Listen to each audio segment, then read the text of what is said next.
Back to the white slate पढ़ाई। आज हम लोग लेक्चर 6 करने वाले हैं, चैप्टर रिलेशंस एंड फंक्शंस का। पिछले लेक्चर में हम लोग पढ़ रहे थे कुछ स्पेशल टाइप के फंक्शंस, आज उसी को कंटिन्यू करेंगे। अगर पिछले 5 लेक्चर्स आपने नहीं देखे हैं तो पहले वो वाले लेक्चर्स देख लीजिए, तभी आपको यहाँ पर कुछ समझ आएगा। अगर वो वाले नहीं देखेंगे तो शायद यहाँ समझ ना आए और फिर आप कहें कि समझ जाइए। तो यहाँ पे मैंने लिख दिए हैं दो नेक्स्ट हमारे टाइप के फंक्शंस जो है रैशनल फंक्शन और modulus function. Rational functions are those functions which are of the type f of x upon gx।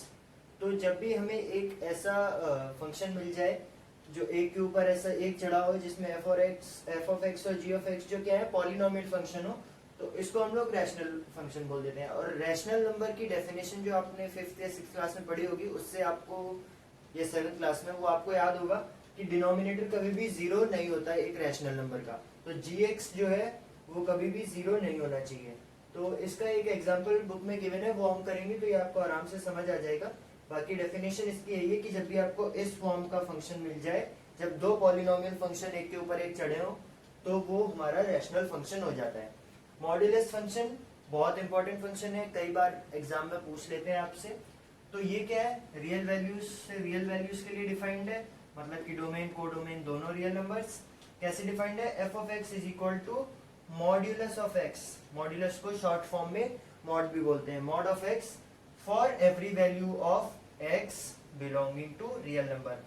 x real number से बिलोंग करता हो तो उसकी हर वैल्यू के लिए f of x क्या है, मॉड x है।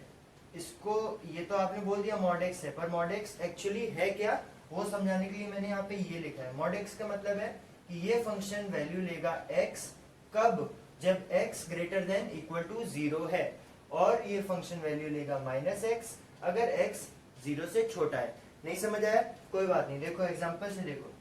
अगर x की वैल्यू 5 है तो x ग्रेटर देन 0, इस तरह से ये वाला फंक्शन रीड करा जाएगा, ये वाली वैल्यू।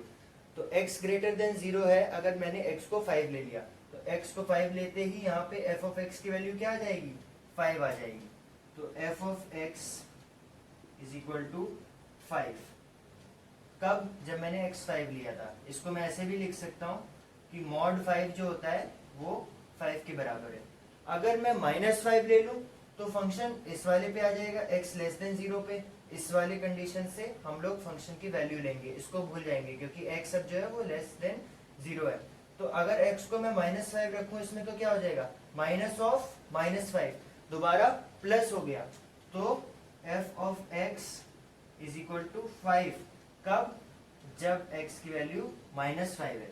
तो एक तरह से यहाँ पे आपको देखने को मिल रहा होगा कि ये मॉड्यूलस फंक्शन एक अच्छा इंसान है, ये हर नेगेटिव चीज को पॉजिटिव में बदल देता है। आप 5 दोगे तो ये +5 देगा, आप -5 दोगे तो भी ये +5 ही देगा। ठीक है, तो अब इसका ग्राफ देख लेते हैं एक बार क्विकली। तो अब इसका ग्राफ वही जैसे अभी तक देखते आ रहे थे, x0 1 2 3 4 के लिए, ऐसे ही x -1 -2 -3 और 4 के लिए। तो f of x is equal to mod x। तो x 0 रखेंगे तो 0 ही रहेगा, ये वाली डेफिनेशन से खुलेगा, x 0 के लिए 0, यहाँ पे एक पॉइंट आया। x को अगर 1 रखूंगा तो x ग्रेटर देन 0 वाले में आएगा, y की वैल्यू भी या फिर f of x की वैल्यू भी 1 आएगी। y is equal to F X, आप इसको ऐसा भी लिख सकते हो ग्राफ प्लॉट करते रहें। तो x 1 डालते ही f of x की वैल्यू भी 1, तो यहाँ पे अगर 1 है तो 1 के लिए 1। ऐसे ही 2 के लिए हमें यहाँ पर 2 मिल जाएगा, 3 के लिए हमें यहाँ पर 3 मिल जाएगा, 4 के लिए यहाँ पर 4 मिल जाएगा। ये है y की वैल्यूज 1 2 3 4। ऐसे ही x अगर मैं -1 लूंगा तो भी मुझे पॉजिटिव मिलेगा, क्योंकि मॉड्यूलस क्या करता है, हर बुरी चीज को, हर नेगेटिव चीज को पॉजिटिव में बदल देता है। तो -1 के लिए भी 1, -2 के लिए भी प्लस का 2, -3 के लिए प्लस का 3, -4 के लिए प्लस का 4। तो अब ये बन गया v। ये बिल्कुल स्ट्रेट लाइन है, ये भी बिल्कुल स्ट्रेट लाइन है। अगर इस स्ट्रेट लाइन की इक्वेशन देखें, आपने क्लास 10 में पढ़ा होगा, नहीं 10th में नहीं पढ़ा होगा, अभी पढ़ेंगे क्लास 7th में। तो ये y is equal to x की स्ट्रेट लाइन है, ऐसे ही ये उसकी एक मिरर इमेज है, ये भी एक स्ट्रेट लाइन है। तो ये था हमारा मॉड्यूलस फंक्शन। और इसके बाद अभी हमारे दो फंक्शन और हैं, क्विकली उनको भी देख लेते हैं, फिर इनसे एसोसिएटेड एग्जांपल्स करेंगे। यहाँ पर ये हैं हमारे अगले दोनों फंक्शन, ये 4 और 5 नहीं, 6 और 7 है। 6th फंक्शन है हमारा सिग्नम फंक्शन और 7th फंक्शन है ग्रेटेस्ट इंटीजर फंक्शन। तो सिग्नम फंक्शन जो है ये देखो क्या है, f is r to r, ये भी रियल वैल्यूज के लिए डिफाइंड है, रियल नंबर्स के लिए। और डेफिनेशन क्या है, ये एक तरह से हमने जो दूसरा फंक्शन पढ़ा था कांस्टेंट फंक्शन, उसी को थोड़ा घुमा फिरा के दूसरे तरीके से लिख दिया है। तो f ऑफ x जो है उसकी वैल्यू 1 होगी अगर x 0 से बड़ा है, उसकी वैल्यू 0 होगी अगर x 0 है, और -1 होगी अगर x 0 है, x लेस देन 0 है। तो इसका ग्राफ अगर मैं देखूं तो कैसा बनेगा,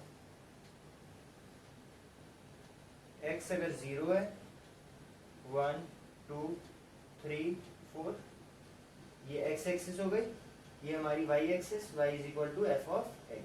तो x अगर 0 है तो मेरा फंक्शन 0 वैल्यू लेगा, f ऑफ x की वैल्यू 0 आ जाएगी। तो एक पॉइंट तो हमारा ये हो गया। x अगर 0 से बड़ा है, मतलब इस तरफ की कोई भी वैल्यू, तो f ऑफ x की वैल्यू 1 आएगी। तो लेट्स से दिस इज 1, तो यहाँ की कोई भी वैल्यू आए तो यहाँ पे 1 ही आएगा f x की वैल्यू। ये एरो लगा के मैंने डिनोट किया कि कहीं तक भी चला जाए 1 ही रहेगा। ऐसे ही x अगर 0 से छोटा है तो -1 ही रहेगा। सिंपल है। अगर इस फंक्शन की डोमेन, कोडोमेन और रेंज की बात करें तो आपको पता है कि ये तो हमेशा डोमेन और कोडोमेन हमें गिवन ही होते हैं, और रेंज हमें निकालना होता है। तो रेंज आपको दिख रही है कि हमेशा फंक्शन या तो 1 वैल्यू देगा हमें आउटपुट में, या 0 देगा, या -1 देगा। तो हमारी रेंज हो गई -1, 0 और 1।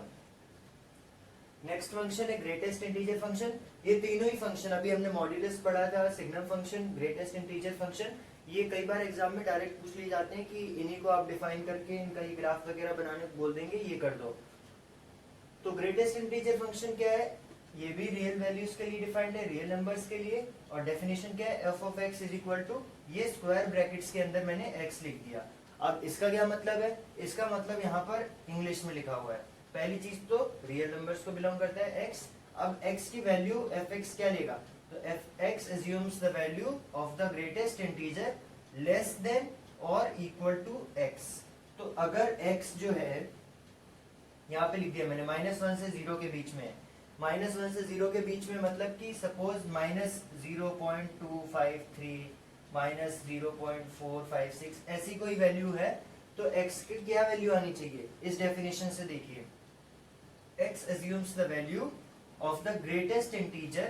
एक तो इंटीजर वैल्यू आएगी हमेशा, ग्रेटेस्ट इंटीजर, लेस देन और इक्वल टू x।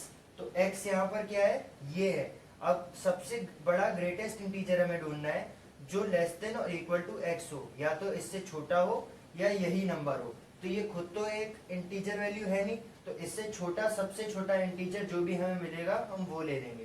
तो ये देखो, अब आप यहाँ से सबसे पहले ये देखोगे कि कौन से दो नंबर्स इंटीजर्स के बीच में आ रहा है। तो आपको दिख रहा है कि 0 और -1 के बीच में आ रहा है। तो सबसे ग्रेटेस्ट इंटीजर जो इससे छोटा हो वो क्या हो जाएगा, -1। तो x इज इक्वल टू -1 कब, अगर x कभी भी -1 से 0 के बीच में किसी भी वैल्यू में आ रहा है।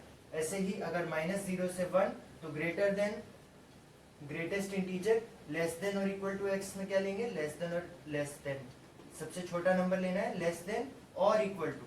मतलब अगर x कभी भी -0 से 1 के बीच में आएगा, -0 तो कुछ होता ही नहीं है, 0 से 1 के बीच में आएगा तो x की वैल्यू 0 हो जाएगी। ऐसे ही x कभी भी 1 से 2 के बीच में आएगा, सपोज 1.253 आ गया, तो x की वैल्यू हमेशा 1 होगी।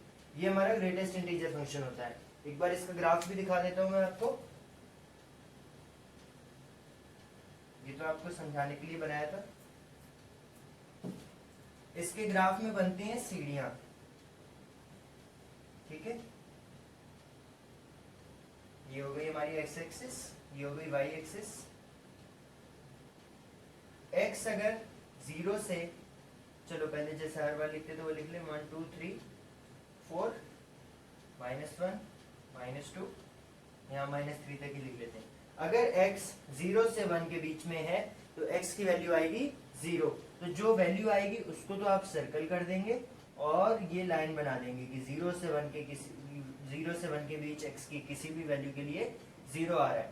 ऐसे ही अगर x 1 से 2 होगा तो ग्रेटेस्ट इंटीजर फंक्शन हमें क्या देगा, सबसे बड़ा इंटीजर जो छोटा हो x से। तो 1 और 2 में सबसे छोटा इंटीजर, सबसे बड़ा इंटीजर जो x खुद से छोटा हो वो क्या हो जाएगा, 1 हो जाएगा।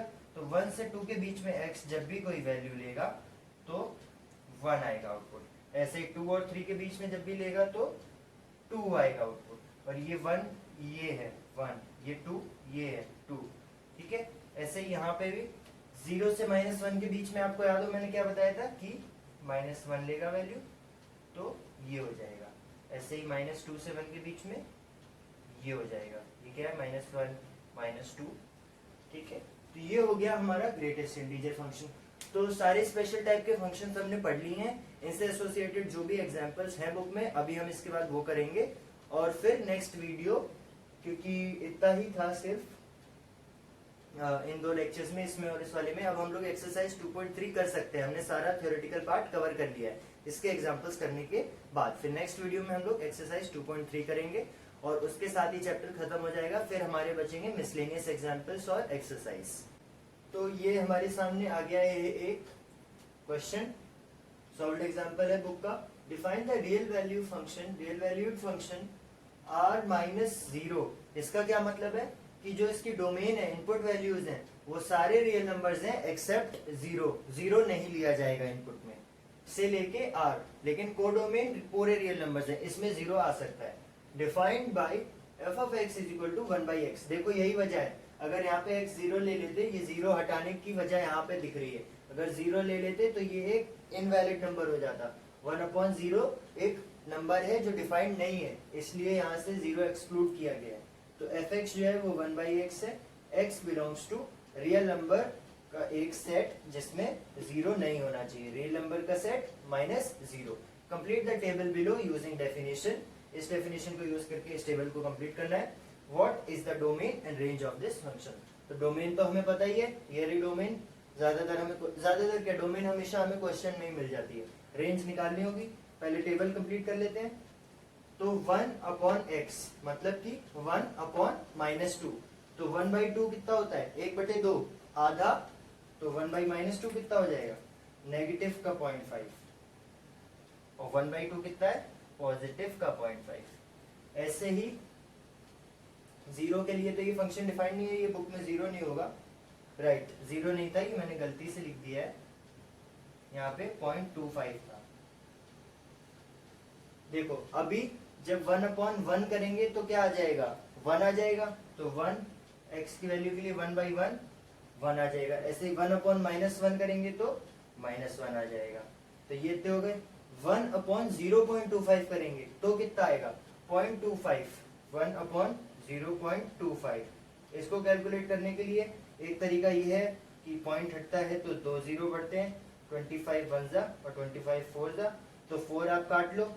एक तरीका ये है कि आप 1/0.25 क्या होता है, 1/4 होता है। तो 1/1/4 करोगे तो ये भी इक्वल टू 4 आ जाएगा। 2 तरीके हैं इसको सॉल्व करने के, जिससे आप जल्दी कर पाओ वो यूज कर लो। तो 1/, कहाँ गया, 0.25 से हमें मिल जाएगा 4।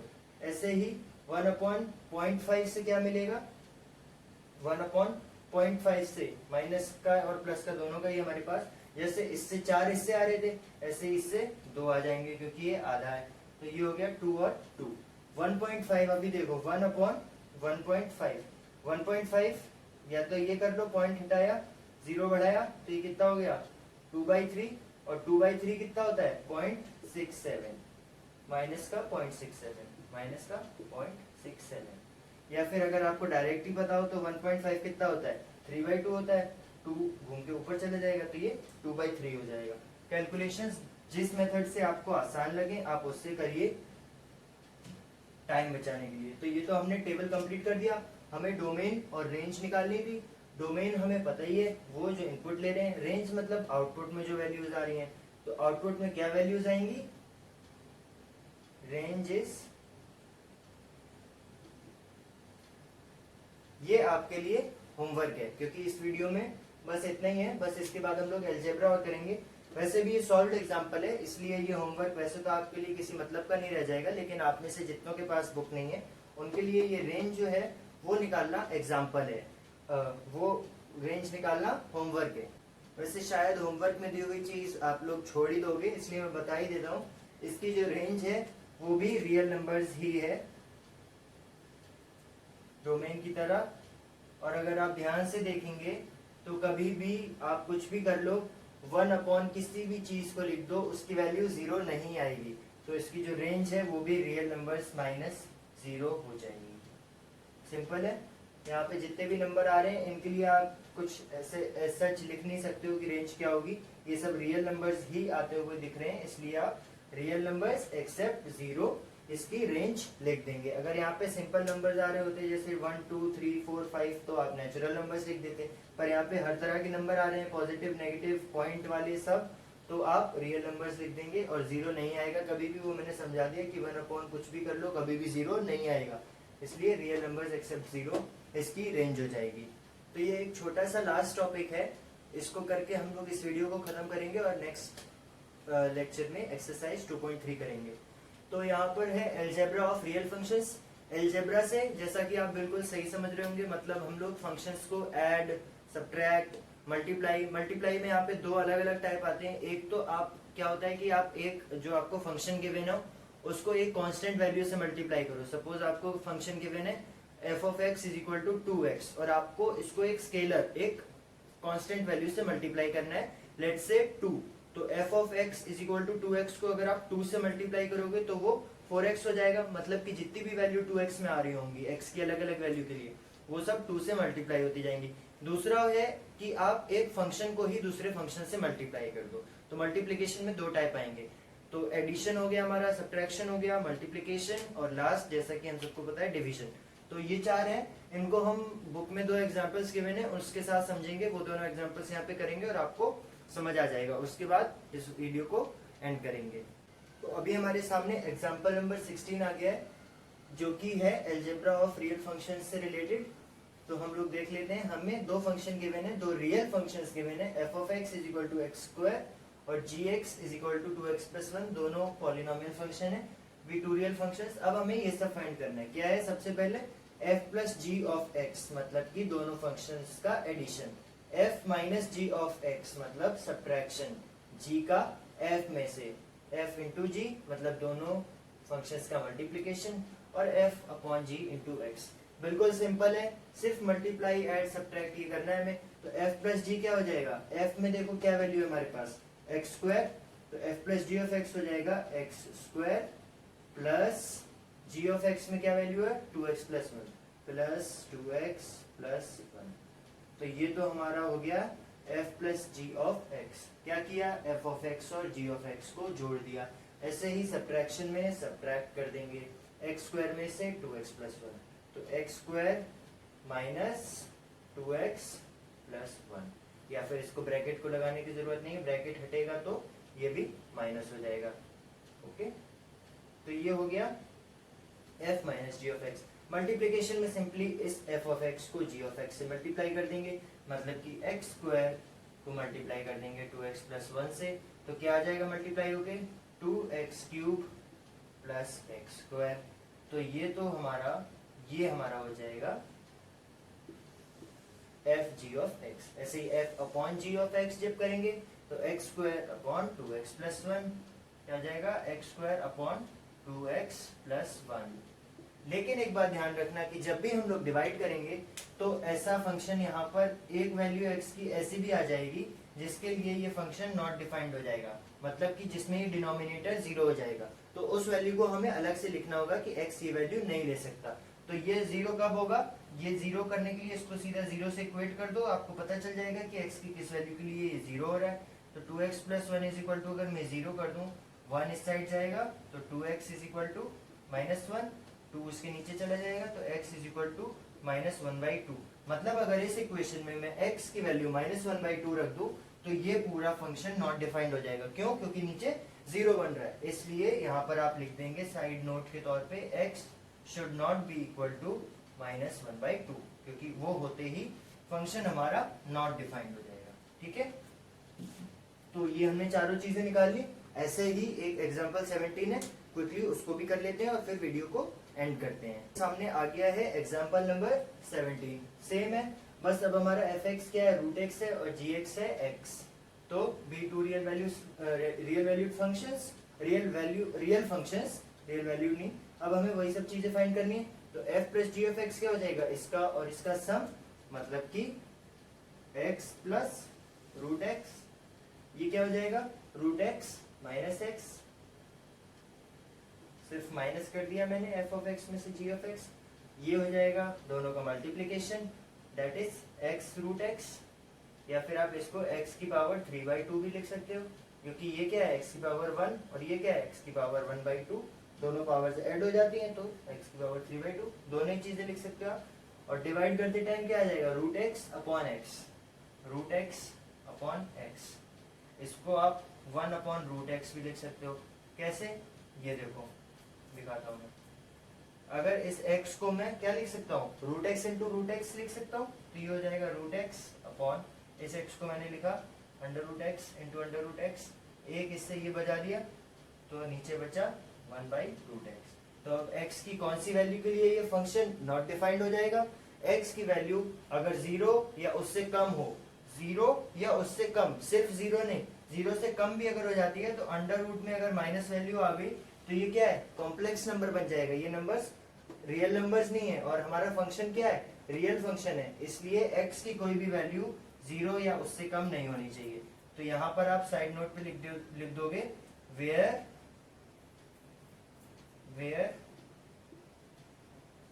x is not less than or equal to 0, not x जो है वो 0 से छोटा या 0 नहीं होना चाहिए, तो ही ये फंक्शन डिफाइन होगा।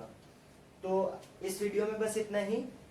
अब हम लोग एक्सरसाइज 2.3 और इनफैक्ट इस चैप्टर का सारा थ्योरेटिकल पार्ट कवर कर चुके हैं।